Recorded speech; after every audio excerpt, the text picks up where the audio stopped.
Welcome to this Tutor to You Sociology topic video on culture and identity, focusing on ethnicity and socialisation.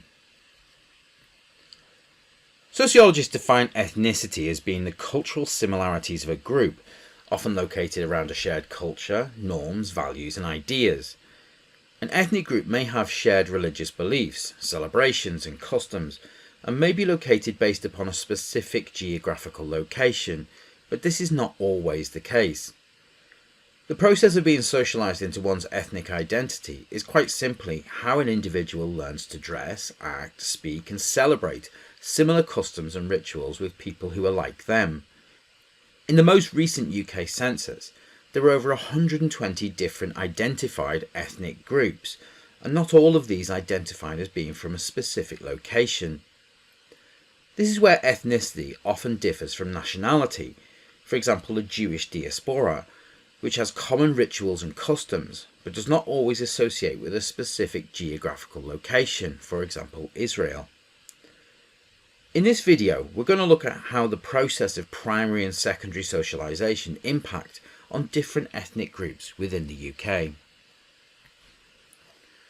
An important aspect of the formation of ethnic identities is primary socialisation. The family unit, as the main agent of primary socialisation, is important in transmitting ethnic identities. Tariq Madood suggested that primary socialisation was the most important in the development of ethnic identities, seeing it as the process through which we learn to dress, eat, celebrate and act in accordance with the traditional norms and values associated with others within our ethnic group.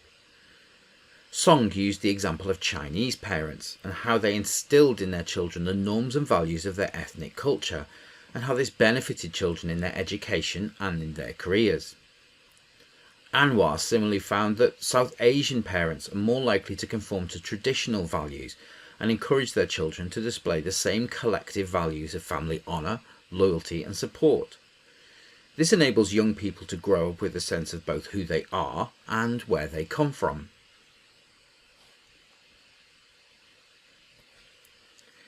Agents of secondary socialisation are less supportive in general of socialisation into ethnic identities, according to many sociologists.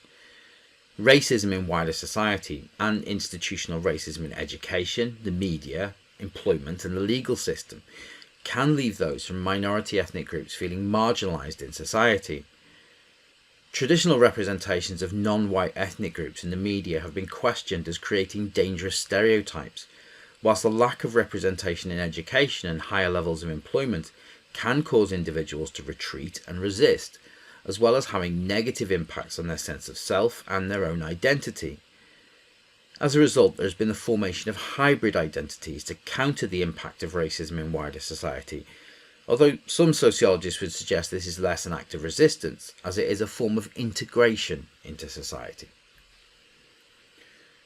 Look at education. There are numerous examples of how education, as an agent of secondary socialisation, can impact on the self-esteem of minority ethnic groups and impact on their identity. Many critical theories point to the lack of representation of non-white ethnic groups throughout the curriculum, although this is slowly changing. Ball suggested that the curriculum in the UK was made up of Little Englandism, focusing on the triumphs of empire and the achievements of white British historical figures and writers. Dennis Cord went further to suggest that ethnic minority groups are seen as uncivilised in much of British history, and that when non-white ethnic groups are discussed, they are often portrayed as either victims or in a negative way, for example the transatlantic slave trade. However, there have been movements by educationalists to decolonise the curriculum and broaden the history, literature and arts that children study to greater represent the diversity in contemporary society. Another agent of secondary socialisation that impacts on the formation of ethnic identities is media. For many years, non-white ethnic groups faced symbolic annihilation within the media. That is, they were unseen and their issues and culture not represented.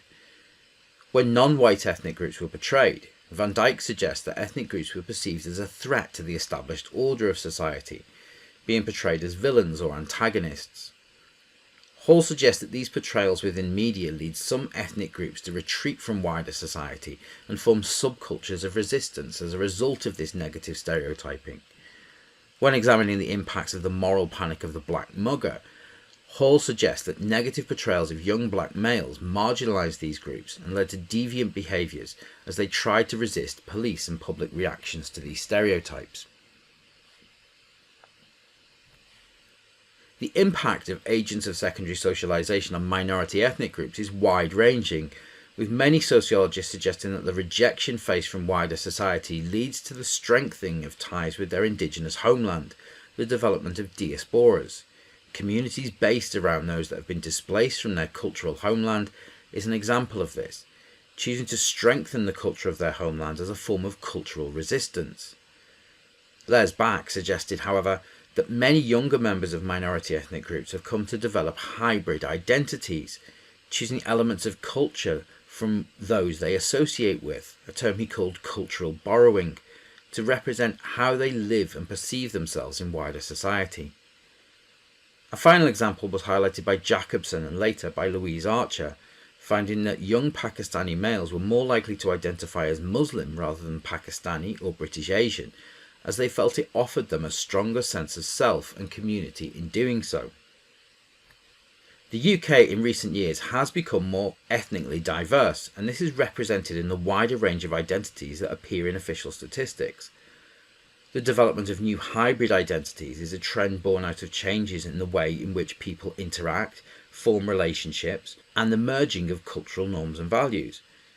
It is younger generations who are more likely to adopt a pick-and-mix approach to their ethnicity, demonstrating the influence of media, peers, and the education system as younger people develop their own identity. This is reflected in representations in both media and education, with greater diversity in the 21st century than in previous generations. That concludes this Tutor to You Sociology topic video on culture and identity, looking at ethnicity and socialisation. Thanks for watching.